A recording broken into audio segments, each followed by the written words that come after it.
Hello students, welcome to लक्ष्य classes. आज हम बात करने जा रहे हैं Indian economic development class 12th के कुछ इंपॉर्टेंट टॉपिक्स के बारे में। और ये जो वीडियो हमारी है, सेकंड वीडियो, इससे पहले हम लोग मैक्रो इकोनॉमिक्स के कुछ इंपॉर्टेंट टॉपिक्स की एक वीडियो बना चुके हैं। तो अगर आपने वो नहीं देखी है तो वो भी ज़रूर देख लीजिएगा।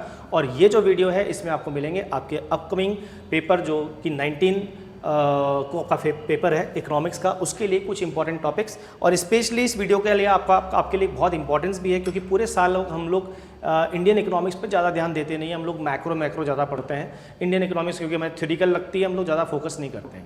अब हमारे पास क्योंकि पेपर है हमारा और हमको पता होना चाहिए कि हमें पढ़ना कैसे है, क्वेश्चंस कैसे आएंगे और इंपॉर्टेंट टॉपिक्स क्या क्या हैं, कैसे इसको हम लोग पढ़ सकते हैं, स्ट्रेटेजी बना सकते हैं ताकि वो बोरिंग भी ना लगे और हमारा कवरेज भी पूरा हो जाए। तो अब हम पहले तो बात करें इंडियन इकोनॉमिक में क्वेश्चन कैसे आते हैं। तो हमारे यहाँ क्वेश्चंस में डायरेक्ट क्वेश्चंस के चांसेस बहुत कम होते हैं या बहुत कम लिमिटेड क्वेश्चंस डायरेक्ट क्वेश्चन आते हैं। अधिकतर हमारे क्वेश्चन जो हैं वो पूछे जाते हैं कि ऐसा क्यों किया गवर्नमेंट ने, या ऐसा क्या स्ट्रेटजीज थी 1947 के टाइम पर, या इंडियन इकोनॉमी 1991 के टाइम पर ऐसा क्यों जो हमारी पॉलिसीज़ बनाई गई वो इस तरह से क्यों फ्रेम की गई। तो रीज़न से आपसे क्वेश्चन पूछे जाते हैं कि ऐसा क्यों किया गया, या अब जो स्ट्रेटजीज़ हैं, जो कैंपेन्स हैं, या अगर हम इंडिया पाकिस्तान चाइना की बात करें तो उस वाले चैप्टर में भी चाइना की क्या डेवलपमेंट स्ट्रेटजीज थी और क्यों अलग थी, इंडिया से कितनी अलग थी, वो सारी बातें हमें ज़्यादातर यहाँ पर पूछी जाती हैं।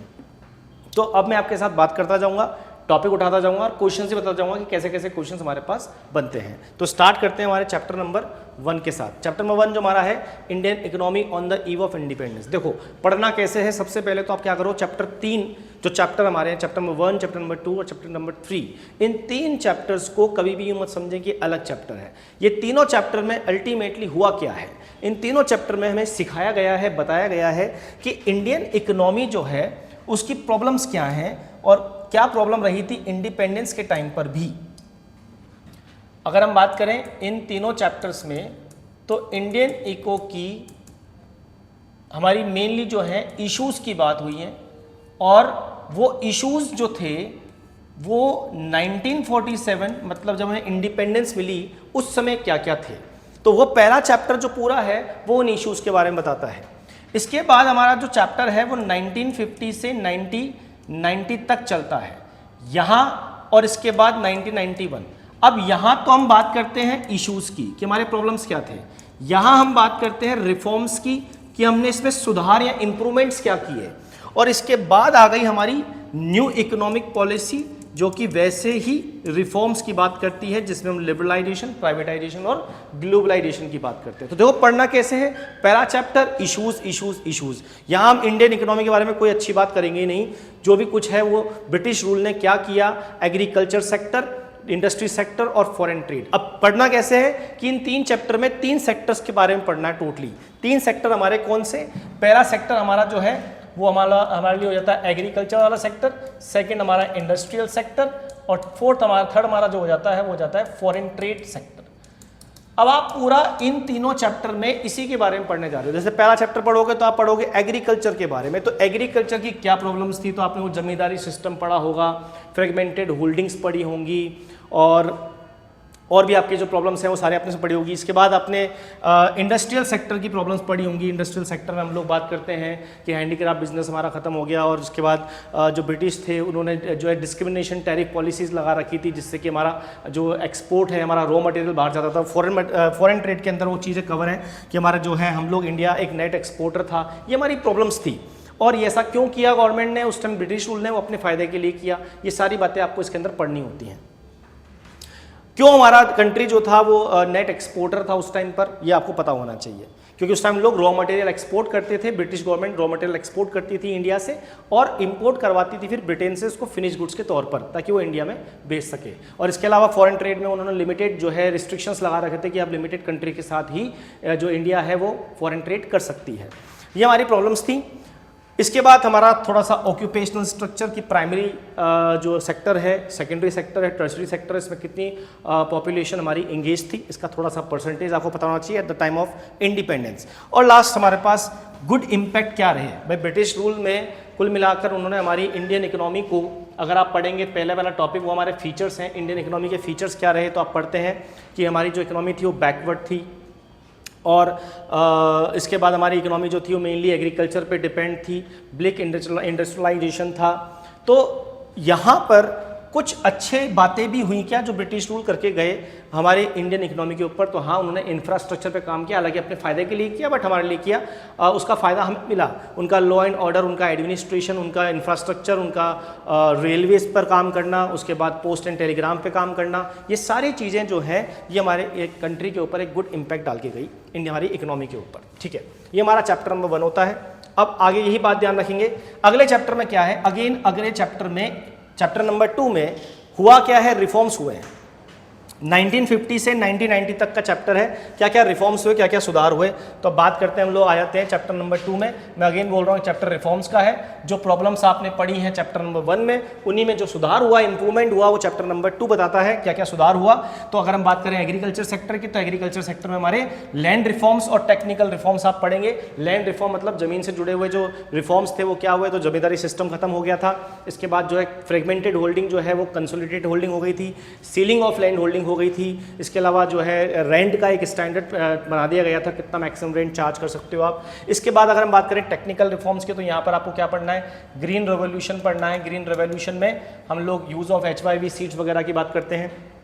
इसके बाद इंडस्ट्रियल सेक्टर की अगर बात करें, तो इंडस्ट्रियल सेक्टर में 3 क्वेश्चन निकल के बाहर आएंगे। 3 क्वेश्चन, पहला अगर आप बात करें इंडस्ट्रियल सेक्टर में रिफॉर्म्स की, तो एक क्वेश्चन कई बार गवर्नमेंट ये पूछ लेता है CBSE की, गवर्नमेंट का क्या रोल था या गवर्नमेंट का पार्टिसिपेशन क्यों रिक्वायर्ड था, नेसेसरी था इस इंडस्ट्रियल सेक्टर के रिफॉर्म में। इसके बाद आपको याद होगा IPR इंडस्ट्रियल पॉलिसी रिजोल्यूशन 1956 आया था, जिसमें इंडस्ट्री को 3 पार्ट्स में कैटेगराइज किया गया था, क्लासीफाई किया गया था, एक प्राइवेट सेक्टर, एक पब्लिक सेक्टर, एक प्राइवेट पब्लिक मिक्स सेक्टर। ठीक है, इसके बाद आप बात करते हैं SSI स्मॉल स्केल इंडस्ट्रीज। क्यों स्मॉल स्केल इंडस्ट्रीज को रिजर्वेशन दिया गया, उसका इंपॉर्टेंस क्या था और उसके ऑब्जेक्टिव्स क्या थे। यहाँ पर ऑब्जेक्टिव था कुल मिलाकर जो है इनइक्वालिटी को भी कम करना था, कुल मिलाकर यहाँ पर जो है आप कह सकते हो एम्प्लॉयमेंट जनरेट करना था और रूरल एरियाज का डेवलपमेंट करना था। इसके बाद हम बात करते हैं फॉरेन ट्रेड। फॉरेन ट्रेड आगे देखो, आप समझिए, मैं आपको स्टार्टिंग से बात कह रहा हूँ कि हमें पढ़ना क्या है, एग्रीकल्चर सेक्टर में क्या रिफॉर्म हुए, इंडस्ट्रियल सेक्टर में क्या रिफॉर्म हुए, अब आ गया फॉरेन ट्रेड सेक्टर में क्या रिफॉर्म हुए। तो फॉरेन ट्रेड सेक्टर में हमारे पास आपने पढ़ी होगी एक पॉलिसी, इंपोर्ट सब्सटीट्यूशन की पॉलिसी, या जैसे हम इनवर्ड लुकिंग ट्रेड स्ट्रेटेजी भी कहते हैं, जिसका मेन पर्पस था हम लोग अपने इंपोर्ट्स को कम करें, हमारे फॉरेन एक्सचेंज को बचाएं, डोमेस्टिक जो इंडस्ट्री है, डोमेस्टिक जो कंपनीज हैं, उनको हम मौका दें ग्रोथ करने का, आगे बढ़ने का। ये हमारे मेन मोटोज थे। ये था हमारा चैप्टर नंबर 2। अब हम बढ़ते हैं चैप्टर नंबर 3 के पास। Chapter number 3 NEP। अगेन यहां पर भी क्या करना है, देखिए NEP के अंदर भी हम लोगों ने रिफॉर्म्स की बात करी। रिफॉर्म मतलब वही सुधार, लिबरलाइजेशन का मतलब आप समझते हैं फ्रीडम देना, और कहीं ना कहीं जो रिस्ट्रिक्शंस थी उन्हें हटा देना, कम कर देना। प्राइवेटाइजेशन में गवर्नमेंट क्या करती है, अपनी जो इंडस्ट्रीज़ हैं, अपनी जो सेक्टर्स, अपनी जो कंपनीज़ हैं, उन्हें प्राइवेट सेक्टर को बेच देती हैं। और इसके बाद ग्लोबलाइजेशन का मतलब है इंटीग्रेट होना with the economy of the world. ठीक है, तो अब हम बात करें लिबरलाइजेशन में, तो लिबरलाइजेशन में भी देखो रिफॉर्म है। लिबरलाइजेशन में इंडस्ट्रियल सेक्टर में क्या रिफॉर्म हुआ, वो लाइसेंसिंग हट गया, और जो गवर्नमेंट सेक्टर था वो कॉन्ट्रेक्चुअल हो गया, मतलब उसमें कई जो चीज़ें थी गवर्नमेंट सेक्टर के पास ही थी, अब वो प्राइवेट सेक्टर के पास भी चली गई। गवर्नमेंट सेक्टर ने अपना रोल बहुत कम कर दिया, कुछ लिमिटेड इंडस्ट्री के लिए रख दिया। इसके बाद हम बात करें फाइनेंशियल रिफॉर्म्स क्या हुए, तो फाइनेंशियल रिफॉर्म में हमने पढ़ा होगा RBI जो था वो पहले जो है रेगुलेटर था, वो जो है फैसिलिटेटर बन गया। बैंकों को फ्रीडम दी गई कि वो अपनी इंटरेस्ट रेट खुद डिसाइड कर सकते हैं, और जो इन्वेस्टमेंट है बाहर से उनको भी अलाउ किया गया। इसके बाद टैक्स रिफॉर्म, टैक्स में जो भी चीज़ें सुधार हुई, अब क्या क्या हुई ये आपको नहीं पढ़ना, क्योंकि उस टाइम से लेकर आज तक बहुत से सुधार हुए हैं, लेकिन उसका एग्जांपल आप GST का भी दे सकते हैं कि GST जैसे आज का लेटेस्ट एग्जांपल है। टैक्स रिफॉर्म गवर्नमेंट करती रहती है, और आने वाले टाइम में आज आप पढ़ रहे हो इनकम टैक्स, हो सकता है आगे जाके इनकम टैक्स भी इंडिया में बहुत ज़्यादा रिफॉर्म होकर आ जाए, और उस पर काम भी चल रहा है। तो रिफॉर्म्स ये कंटिन्यूस प्रोसेस है। Foreign exchange reform, foreign exchange reform में आप पढ़ते हैं डीवैल्यूएशन। एक्सपोर्ट्स को बढ़ाने के लिए गवर्नमेंट ने इंडियन करेंसी का डीवैल्यूएशन कर दिया था, ताकि फॉरेन बायर के लिए इंडिया से गुड्स खरीदना सस्ता हो सके। इसके बाद आप पढ़ते हैं इन्वेस्टमेंट एंड ट्रेड रिफॉर्म्स। इसमें हम लोगों ने क्या करा था, एक्सपोर्ट्स को टैक्स फ्री कर दिया था, इंडिया में FDI को प्रमोट किया था, और इसके बाद हम लोगों ने टैरिफ की वैल्यूज जो थी वो कम कर दी थी काफ़ी सारी। तो ये सारे जो है ट्रेड रिफॉर्म हमने किए ताकि इंडिया के एक्सपोर्ट्स बढ़ें। तो जो हमारी पॉलिसी थी वो थी क्या, एक पहले 1950 से 1990 तक की ट्रेड रिफॉर्म से रिलेटेड, उसमें हम लोग कर रहे थे इंपोर्ट सब्सटीट्यूशन, मतलब हम लोग इंपोर्ट्स को कम करने की कोशिश कर रहे थे। लेकिन हमें करना क्या चाहिए था, हमें हमें एक्सपोर्ट्स को बढ़ावा देना चाहिए था, हमने एक्सपोर्ट्स को बढ़ावा ना देकर इंपोर्ट्स को जो है कम करने की कोशिश करी। हमारी पॉलिसी कम जो है इसमें आप कह सकते हैं लिमिटेशन थी, लेकिन फिर रिफॉर्म किया गया 1991 में न्यू इकोनॉमिक पॉलिसी में, और यहाँ पर लाए गए ये रिफॉर्म्स। इसके बाद बात करते हैं प्राइवेटाइजेशन की मीनिंग क्या है, नीड क्या है, डिमेरिट्स क्या है, मोड्स क्या है। मतलब प्राइवेटाइजेशन कैसे कैसे हो सकता है, डिसइन्वेस्टमेंट के थ्रू भी हो सकता है, और अपना कंट्रोल जो है वो पब्लिक सेक्टर को जो है प्राइवेट सेक्टर को ट्रांसफर करके भी हो सकता है। इसके बाद ग्लोबलाइजेशन, ग्लोबलाइजेशन के क्या एडवांटेज है, स्पेशली अगर हम बात करें आउटसोर्सिंग की, तो इंडिया को आउटसोर्सिंग के लिए एक फेवरेट डेस्टिनेशन माना जाता है, क्योंकि इंडिया में चीप कॉस्ट पर आपको लेबर मिल जाती है, हाई क्वालिफाइड लेबर आपको मिल जाती है, पढ़ी लिखी लेबर आपको मिल जाती है। ये हो गई बात चैप्टर नंबर 3 की। तो अब आपको प्लानिंग से पढ़ना है chapter number 1, 2, 3, agriculture, industry, foreign trade. पहला चैप्टर प्रॉब्लम की बात करता है, दूसरा चैप्टर रिफॉर्म्स की बात करता है जो 1950 से 1990 के बीच में हुए, और चैप्टर नंबर 3 बात करता है 1991 एनईपी में क्या क्या रिफॉर्म्स हुए, उन्हीं तीनों के बारे में। चलिए आगे बढ़ते हैं चैप्टर नंबर 4। अब यहाँ से आपकी पढ़ने की स्ट्रेटजी थोड़ी सी चेंज हो जाएगी, क्योंकि अब आप थोड़ा बैकग्राउंड कम पढ़ रहे हैं इंडियन इकोनॉमी का। 1991 के बाद की कहानी स्टार्ट हो चुकी है। ह्यूमन कैपिटल फॉर्मेशन आप पढ़ने जा रहे हैं। ह्यूमन कैपिटल फॉर्मेशन क्या होता है, ह्यूमन कैपिटल कैसे क्रिएट होती है, उसके सोर्सेज क्या हैं, एजुकेशन पे एक्सपेंडिचर, हेल्थ पे एक्सपेंडिचर, माइग्रेशन, ये आपने पढ़ा होगा, ये पढ़ के जाना है सोर्सेज क्या क्या है। इसके बाद इस चैप्टर में से आता है ह्यूमन कैपिटल फॉर्मेशन का इकोनॉमिक डेवलपमेंट में क्या रोल है, इकोनॉमिक डेवलपमेंट के लिए क्यों जरूरी है इकोनॉमिक।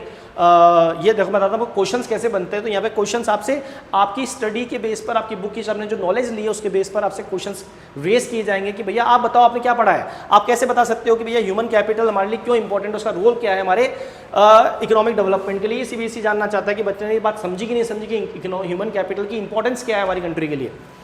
इसके बाद ह्यूमन कैपिटल फिजिकल कैपिटल में क्या डिफरेंस होता है, ह्यूमन कैपिटल और ह्यूमन डेवलपमेंट में क्या डिफरेंस होता है। इसके बाद relationship between human capital and economic growth. ये देखो ये और एक तरीके से सेम ही बात है कि हमारे ह्यूमन कैपिटल की इंपॉर्टेंस क्या है या ह्यूमन कैपिटल का क्या रिलेशन है इकोनॉमिक ग्रोथ के लिए। इसके बाद बात करते हैं तो हमारे पास है next growth of educational sector. अब इसके बाद आगे का पूरा टॉपिक जो है वो एजुकेशनल सेक्टर पे चलता है, पूरा ह्यूमन कैपिटल फॉर्मेशन वाला चैप्टर के एजुकेशनल सेक्टर में क्या प्रॉब्लम्स थी, क्या रिकमेंडेशंस दी गई थी। जैसे कई बार आपसे पूछा गया कि जो एजुकेशन कमीशन थी उसने क्या रिकमेंड किया था 1964-66 में कि इंडिया की जीडीपी का एटलीस्ट 6% हमें एजुकेशन पे स्पेंड करना चाहिए, लेकिन एक्चुअल में इंडिया केवल 4% ही स्पेंड करता है एजुकेशन का। इसलिए हमारा एजुकेशन जो स्ट्रक्चर है आज भी वीक है। अगर हम बात करें कैंपेन्स, क्या क्या कैंपेन्स किए, जैसे सर्व शिक्षा अभियान वगैरह कैंपेन चले थे, तो उन कैंपेन्स के बारे में आपको पता होना चाहिए। Mid day meal scheme start की गई ताकि बच्चे जो है स्कूल जाने के लिए उनको खाना दिया जाए स्कूल के अंदर, ताकि वो लोग स्कूल जाने के लिए उनकी इच्छा हो कि चलो खाना ही मिल जाएगा इसलिए पढ़ लें स्कूल जाकर। तो ऐसे कुछ चीज़ें की ताकि एजुकेशन का जो स्ट्रक्चर है वो आगे और इम्प्रूव हो पाए और लिटरेसी रेट बढ़ पाए। इसके बाद है why educational is considered as an important tool for development of economy. अभी आपको पता होना चाहिए कि एजुकेशन क्यों जरूरी है किसी भी इकोनॉमी के डेवलपमेंट के लिए। तो ये क्वेश्चन आपको प्रिपेयर करके जाने हैं। आगे बढ़ते हैं चैप्टर नंबर 5 की तरफ, रूरल डेवलपमेंट। रूरल डेवलपमेंट में क्या चैप्टर में 2-3 चीज़ें हैं। एक तो रूरल क्रेडिट के बारे में पढ़ना होता है, ये हमारी एक लिंगरिंग प्रॉब्लम है और जो है पुरानी चलती आ रही है। और इसके बाद हमारी जो मेन प्रॉब्लम दूसरी आज के टाइम में है वो है एग्रीकल्चर मार्केटिंग, एग्रीकल्चर का डाइवर्सिफिकेशन। तो रूरल क्रेडिट क्या होती है और रूरल क्रेडिट से रिलेटेड जो बातें हैं उसमें स्पेशली आपको पढ़ के जाना है। उसमें प्रॉब्लम्स क्या हैं, सोर्सेज क्या, हमने पढ़ा होगा तो बचपन से पढ़ते आ रहे हैं आप क्वेश्चन। कन्वेंशनल सोर्सेज और नॉन कन्वेंशनल सोर्सेज होते हैं। तो जो इंस्टीट्यूशनल सोर्सेज होते हैं उसमें हम लोग बात करें तो स्पेशली आपको आरआरबीज और कोऑपरेटिव सोसाइटीज़ के बारे में पढ़ के जाना है कि कितनी कोऑपरेटिव सोसाइटीज़ वगैरह कैसे स्टार्ट हुई इस रूरल क्रेडिट की प्रॉब्लम को सॉल्व करने के लिए। इसके बाद बात करते हैं नाबार्ड। इन सब पूरी फंक्शनिंग को, रूरल क्रेडिट की जो फंक्शनिंग्स है इसको पूरा कौन कंट्रोल करता है, नाबार्ड करता है। तो नाबार्ड का फुल फॉर्म, नाबार्ड के फंक्शंस, ये आपको पता होना चाहिए। नाबार्ड कब स्टार्ट हुआ ये पढ़ के जाना है। इसके बाद एग्रीकल्चर मार्केटिंग एक टॉपिक है, स्पेशली एक क्वेश्चन आप मान के चलिए एग्रीकल्चर मार्केटिंग में से अलग से पूछा जाता है। क्या क्या पूछ सकते हैं कि क्या मेजर्स गवर्नमेंट ने इनिशिएटिव लिए हैं इम्प्रूव करने के लिए मार्केटिंग सिस्टम को, एग्रीकल्चर मार्केटिंग सिस्टम को। तो यहाँ कई कोऑपरेटिव सोसाइटीज़ स्टार्ट हो गई हैं और गवर्नमेंट ने अपना अच्छा एक पीडीएस सिस्टम बनाया है, पब्लिक जो डिस्ट्रीब्यूशन सिस्टम होता है। इसके अलावा गवर्नमेंट ने एमएसपी की स्कीम स्टार्ट कर रखी हैं। तो एक मार्केट प्लेस प्रोवाइड कराया है ताकि किसान जाकर अपनी फसल को वहाँ पर बेच सकता है। तो ये एग्रीकल्चर मार्केटिंग से रिलेटेड टॉपिक जो है क्वेश्चन आपसे पूछ सकते हैं। इसके बाद एग्रीकल्चर डाइवर्सिफिकेशन, और इसके बेनिफिट जिसमें हमने पढ़ा होगा हॉर्टिकल्चर वगैरह, एनिमल हस्बेंड्री, तो फिशरीज़ वगैरह। इसके बाद बात करें last topic organic farming. Organic farming क्या होती है और इसके बेनिफिट्स क्या है, नॉर्मल क्वेश्चन है, आप कवर कर सकते हैं। Employment unemployment chapter number 6। Unemployment के कॉजेज़ क्या है, मन से आप क्वेश्चन, ऐसा क्वेश्चन आप आराम से लिख सकते हैं, आपको सबको पता है हमारे कंट्री में तो वैसे ही अनएम्प्लॉयमेंट बहुत है, तो इसके हमें रीजंस पता ही हैं कि क्या क्या है बेसिकली, तो आप एक बार पढ़ सकते हैं। सजेशंस क्या देना चाहेंगे, ये आपके लिए इंपॉर्टेंट है क्योंकि यहाँ से आपसे बोर्ड सजेशंस मांग सकता है कि अनएम्प्लॉयमेंट को कैसे कम कर सकते हैं। इसके बाद टाइप्स ऑफ अनएम्प्लॉयमेंट पढ़ा होगा आपने, एक टॉपिक है हमारे पास डिस्गाइज्ड अनएम्प्लॉयमेंट वगैरह, स्ट्रक्चरल अनएम्प्लॉयमेंट, वो कवर हो जाएगा। इसके बाद regular workers and casual workers की कहानी, क्या होते हैं रेगुलर वर्कर, क्या होते हैं कैजुअल वर्कर्स, कुछ concepts related to labour supply क्या होती है, लेबर फोर्स क्या होती है, वर्क फोर्स क्या होती है, और पार्टिसिपेशन रेट कैसे कैलकुलेट होती है, एमसीक्यू बेस्ड क्वेश्चन बन सकता है। कैजुअलाइजेशन और इनफॉर्मलाइजेशन ऑफ वर्क फोर्स क्या होता है, इसके कारण क्या है, और last concept of job less growth, use of capital incentive techniques की वजह से ग्रोथ तो हो रही है लेकिन उतनी जॉब्स क्रिएट नहीं हो रही है, ये आपको इसमें बताना होता है। इसके बाद chapter number 7 environment and sustainable development. Environment के बारे में मैंने ज़्यादा कुछ नहीं कवर किया क्योंकि एनवायरनमेंट के बारे में आपको पता होता है, एनवायरनमेंट के क्या रीजंस हैं, क्या पॉल्यूशन वगैरह के प्रॉब्लम है, कितने तरह के पॉल्यूशंस होते हैं, ये सब आपको पता है। एनवायरमेंटल क्राइसिस क्या है ये आपको पता होना चाहिए, इसमें specially global warming and ozone depletion के बारे में पढ़ के जाना है। और लास्ट इसके अंदर जो इंपॉर्टेंट टॉपिक है जिसमें से क्वेश्चन आता ही आता है वो है स्ट्रेटजीज़ फॉर सस्टेनेबल डेवलपमेंट के लिए क्या स्ट्रेटजीज़ हमें अपनानी चाहिए ताकि हमारी फ्यूचर की जनरेशन के लिए भी रिसोर्सेज बचें। चैप्टर 8 लास्ट चैप्टर नंबर 8 एक इम्पॉर्टेंट चैप्टर, काफ़ी चीज़ें इसके अंदर कवर हैं। इंडिया चाइना पाकिस्तान का एक कंपैरेटिव डेवलपमेंट है, कैसे पढ़ना है ये चैप्टर, सबसे पहले आपको पढ़ना है इंडिया पाकिस्तान चाइना का डेवलपमेंट पाथ, कहाँ से इन्होंने स्टार्ट किया 1947 इंडिया, उसके बाद जो है पाकिस्तान ने स्टार्ट किया, उसके बाद चाइना ने स्टार्ट किया, किसका 5 प्लान कब आया और इनका इकोनॉमिक मॉडल क्या रहा, तीनों कंट्रीज़ का ये डेवलपमेंट पाथ इन्होंने क्या क्या अपनाया। इन्होंने भी ज़्यादातर उस टाइम पर फोकस किया कि स्टेट गवर्नमेंट मतलब गवर्नमेंट पर ज़्यादा फोकस रहा, गवर्नमेंट ही इकोनॉमिक ग्रोथ लेकर आएगी, प्राइवेट सेक्टर पर ज़्यादा फोकस नहीं किया गया, ये कुछ इनकी कॉमन स्ट्रेटजीज़ थी। इसके बाद चाइना की स्ट्रेटजीज़ ज़्यादा पूछी जाती हैं, तो चाइना की स्ट्रेटजीज़ में आप ग्रेट लीप फॉरवर्ड के बारे में पढ़ते हैं, ठीक है। इसके बाद चाइना के बाद आप बात करें पाकिस्तान की, तो पाकिस्तान की डेवलपमेंट स्ट्रेटजीज लगभग इंडिया जैसी हैं सारी, तो आप इंडिया पढ़ लो पाकिस्तान पढ़ लो, एक ही बात है। कंपैरेटिव स्टडी, इसके बाद आपका पूरा टॉपिक चलता है कंपैरेटिव, मतलब तीनों कंट्रीज के बीच में कंपैरिजन, अब कंपैरिजन करना किसके बीच में, इंडिया पाकिस्तान चाइना, और किस बेसिस पर, डेमोग्राफिक प्रोफाइल्स पर। डेमोग्राफिक में क्या क्या आता है, डेमोग्राफिक में वही अपना पॉपुलेशन की ग्रोथ क्या है, कितनी है, आपको डेटा याद नहीं करना, इसके अंदर आपको सिर्फ ये ध्यान रखना है कि कहाँ किस कंट्री की पॉपुलेशन ज़्यादा है किसकी कम है, और तीनों कंट्रीज़ में कंपैरिजन आपको करना है, डेंसिटी ऑफ पॉपुलेशन कहाँ ज़्यादा है कहाँ कम है इस बेसिस पर। इसके बाद जीडीपी और सेक्टरल कंट्रीब्यूशन, मतलब primary sector, secondary sector, tertiary sector में कौन से सेक्टर में जीडीपी में ज़्यादा कंट्रीब्यूशन है, कहाँ वर्कफोर्स ज़्यादा लगी हुई है किस कंट्री की, ये आपको पढ़ना होता है। इसके अंदर कई बार आपको डेटा दे दिया जाता है, डेटा देकर आपको कहा जाता है कि इसका एनालिसिस करके क्वेश्चन का आंसर दो, उसके लिए भी आपको डेटा, ये क्वेश्चन जो है टॉपिक जो है इंपॉर्टेंट है, कवर करना है। इसके बाद है human development indicators. Human development मतलब HDI का मेजरमेंट कैसे होता है, उसके लिए क्या क्या इंडिकेटर्स होते हैं, इसके बारे में आपको पता होना चाहिए। इसमें इंडिया की रैंकिंग वगैरह के बारे में आपको पता होना चाहिए। चाइना आगे है, इंडिया उसके बाद है, पाकिस्तान सबसे लास्ट में है तीनों कंट्रीज़ में। द रिफॉर्म्स इसके बाद इनिशिएटेड इन चाइना, ये मैंने बताया चाइना में क्या क्या रिफॉर्म्स हुए। 1978 में चाइना में रिफॉर्म्स हुए, तो चाइना ने क्या क्या रिफॉर्म्स किए एग्रीकल्चर सेक्टर में और इंडस्ट्रियल सेक्टर में, ये ज़रूर पढ़ के जाना है। और पाकिस्तान के भी 1988 के जो रिफॉर्म्स है वो पढ़ के जाने हैं। और एक क्वेश्चन आजकल ज़्यादातर पूछा जा रहा है वो है कि जो पाकिस्तान है उसमें स्लो डाउन आने के क्या रीजंस हैं, ताकि बच्चों को पता होना चाहिए कि पाकिस्तान के साथ क्या इश्यूज़ चल रहे हैं, क्योंकि इकोनॉमिक ग्रोथ जो है वो इतनी स्लो है और क्यों वहाँ पॉवर्टी और इकोनॉमिक हालात जो हैं बहुत ख़राब है। तो ये है हमारा चैप्टर नंबर 8। इस तरह से आपको इंडियन इकोनॉमिक्स के टॉपिक्स कवर करके जाने हैं। इसके अलावा मैक्रो इकोनॉमिक्स की वीडियो है वो ज़रूर देखिएगा, और ये दोनों जब आप कवर कर लेते हैं, सफिशिएंट टाइम आपके पास है, टॉपिक्स कवर करके जाएंगे, इसे स्ट्रेटजी के साथ पढ़ के जाएंगे, तो आप आराम से इकोनॉमिक्स को 2 से 3 बार रिवाइज कर लेंगे और आपका पेपर डेफिनेटली अच्छा होगा। तो आज के लिए बस मिलते हैं वीडियो में इतना ही। Thank you.